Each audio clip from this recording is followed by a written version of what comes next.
I have to make some space here. I have no idea what I'm going to do with all these old tools, or who would be bothered to take them, you know. Oh, I know.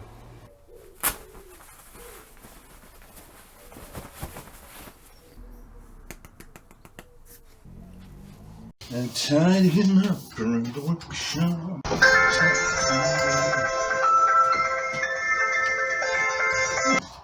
Hey Clint, what's up? Free tools? Don't move. I'll be right there. Let's go.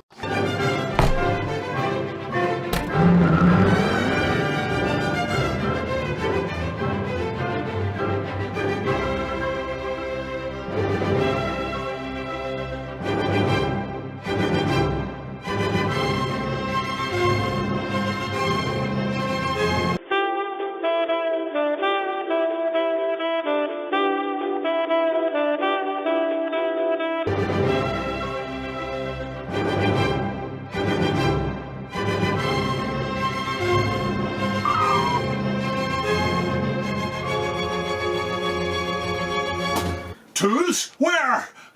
Alright, Mark, don't be so dramatic. Have you got that out of your system now then, Mark? I am totally decomedied. I am ready for serious tool stuff now, Clint. Okay. So Good. let's talk tools. Okay. Well, now you were telling me about 5 minutes ago that you don't collect tools. How does a guy who doesn't collect tools amass more extraneous tools than I have in my entire workshop? How did you get all this stuff?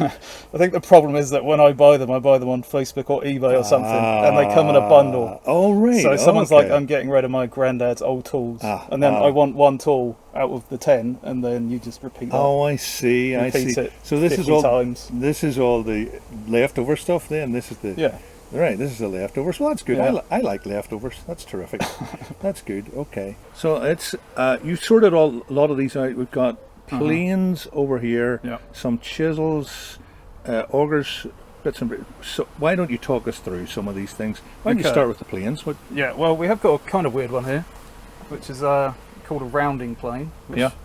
I know you've heard of before. I've seen one in a picture, but I've never actually Yeah. seen one for real before. So So how do you?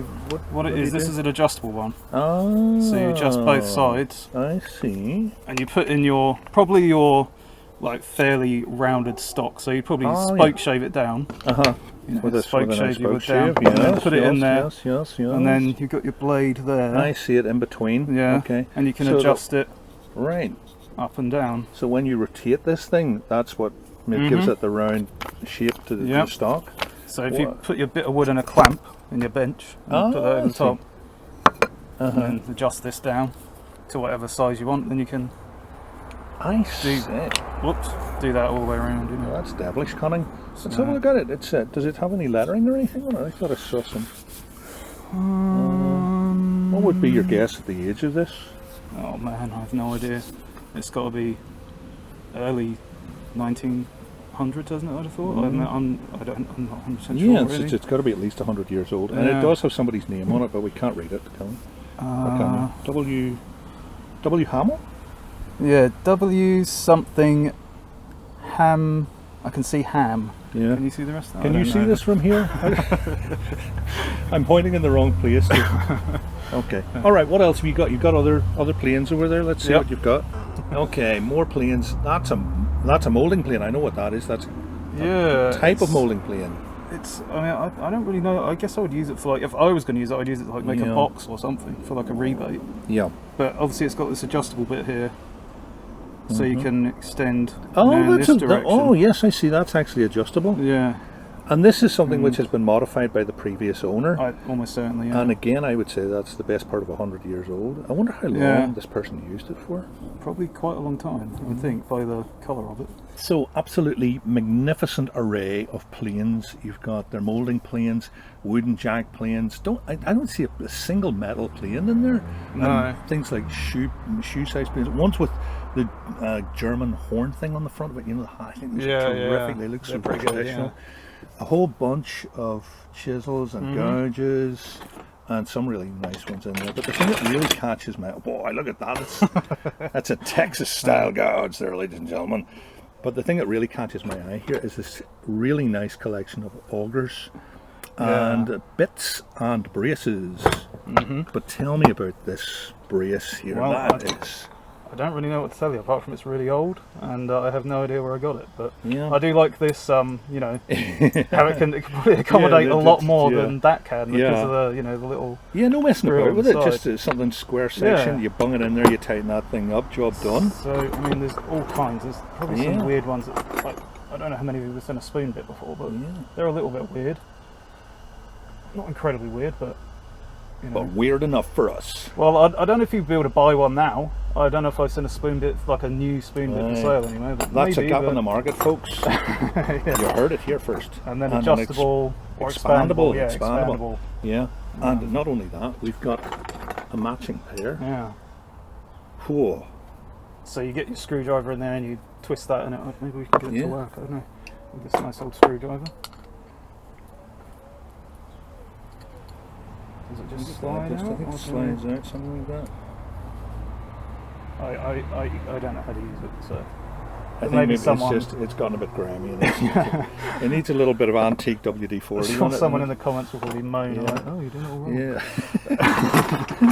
But yeah, there's quite a lot there. And I have to say, I love the way you subtly introduced that little antique screwdriver. Can you hold that a little bit closer? Yeah. There, I'll leave it with you. I think that's an absolute beauty, and I think, and I would love to hear remarks on this in the comments below. I think that might be a gunmaker's screwdriver. You know, for making flintlocks. What would give it away that it's a gunmaker screwdriver? It's covered in gunpowder. I don't I've seen pictures of them before, and don't worry, we can edit that out. Folks. God, I have to edit a lot of this out. And before we leave this area, I would like to just make a remark about these bizarre tools here. I think bizarre is the only word for them. Yeah, And tell us why you got these. What do you think they're for? I don't know what they're for. Oh, you don't. But I got them on eBay. I was looking for something. I just searched up scraping tools or something like that because I was looking for ways to smooth my carvings out without sandpaper, but just to scrape them. So like over knots and like, you know, horrible grain and stuff like that. And I mean, these do work for that, but I just changed my style of carving, so I don't really use them now. So, but I don't know what they're used for, you know, normally. I have a theory about these folks, and again, would you like to hear what they think of what? Yeah, I want to hear what other they think about wonderful- everything. Yeah. wonderful viewers think about these. I have a theory about them, and I'd like to see if anybody agrees with me. But it's rather gruesome, so I'm not going to give anything away. Let's just hear what people think these might be. Well, I must say, Clint, this is a magnificent collection of not only antiques but modern tools as well.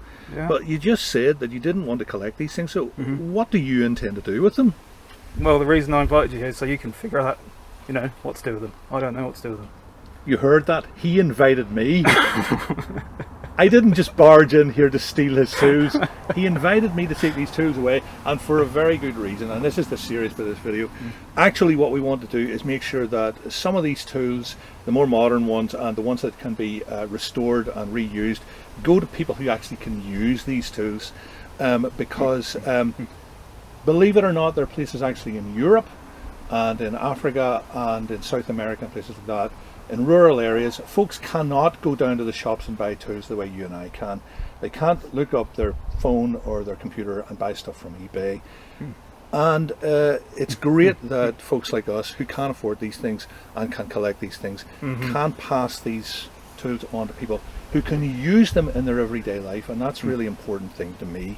Yeah. So what I'm going to do is I'm going to take these back home to Northern Ireland, and I'm going to sort the tools out, and I'm going to donate these tools to what's called the Methodist Container Ministry, where these guys will work them out. They'll put them into toolboxes. They make tool collections and so on, things that folks can actually use.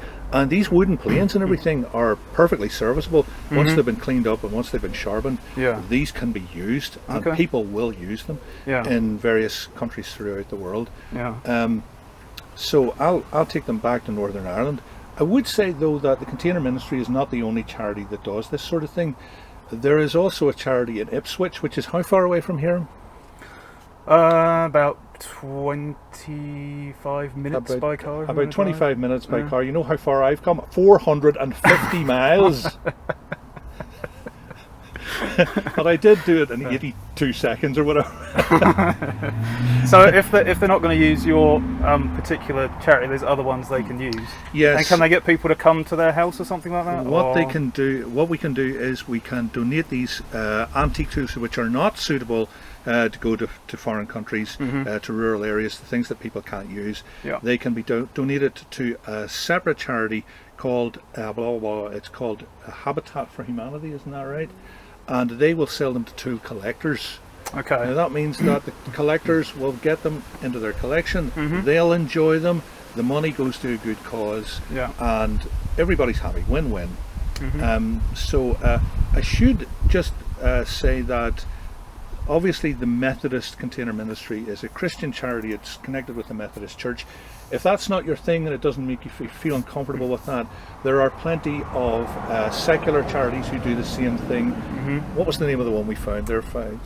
We were looking for the other one. I'll put it up on the screen because I can't remember. I remember. It's called Tools for Self-Reliance. There you go, Tools for Self-Reliance. And the one in Ipswich is called Tools with a Mission.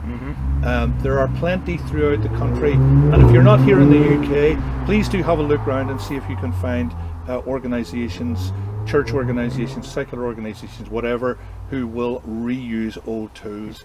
These things genuinely can save the world, and that's not a joke. Before we finish off, Clint, are there any favourite tools of yours that you'd like to maybe keep? Well, I've already kept the ones, I've already got them in my workshop. Cut! Are there any tools that you really like? There are some interesting ones, yeah. We have got this little pole here, but I also like this one. Just because someone's made it, and I love how it's like screwed together. Just like, you know, you can tell someone was in a rush, just like, you know, I need a keyhole. I call it a keyhole saw. What do you call it? I called it a pad saw, but I think it's much saw. the same sort of thing. So I just like how someone had to quickly put that together. That's pretty cool. Keep her going, keep her going. And then we got these old dividers. Who knows how old these are? I have no idea, but they're you know, proper old ones. And Mark actually had to wrestle to pull these apart. That's because I'm so big and strong. When we got them out of the shed. So so they're pretty cool. And then we got this. This was really extraordinary because it's a drill bit. We know it's a drill bit because it has the little kind of you know, the kind of squared bit at the back here. And then, you know, I don't really know what the end is for, but the rest of this has been hammered. You know, like it's been. I thought it was cold, like cold work. I think it's cold work, but I'm not sure. So someone has, like, you know, forged this and bashed the hell out of it and made this, and I don't even know what the tip is. I think, you know, this might be some sort of deburring tool, but I really don't know. It's just a mystery. Maybe it's not finished. Maybe it wasn't finished. Maybe it could be like a. It's a sort of a blank. Yeah, a blank. Yeah, that's what I was looking for. Yeah. And then finally, this. This came with a toolbox that I got. But I have no idea. I have no idea what it is. I don't know if it's just a latch. What the heck is that? Am I just being dumb and it's just a latch for something, or is it actually a tool for something else? I don't. What the heck is it? I don't know. But if anyone in the comments knows what it is, tell me. Tell us. Maybe we'll send it to you. Maybe. But we probably won't. Right. Thanks for coming, Mark. Well, thanks for having me, Clint. We should do this more often. Yes. I can't believe we just turned up when the tools were here. It's quite, what a coincidence! I mean, what are the odds on that? No, really, we've had a ball today. We really have had a lot of fun, and the great thing here is to know that these things are going to go somewhere where people can actually use them. So they're going to be a great blessing to someone, and it's all you're doing. What a fabulous guy you are, and me too. Thanks for watching, guys. Appreciate it. Thanks for watching. Catch you next time. Bye bye. That was fun. That was a lot of fun.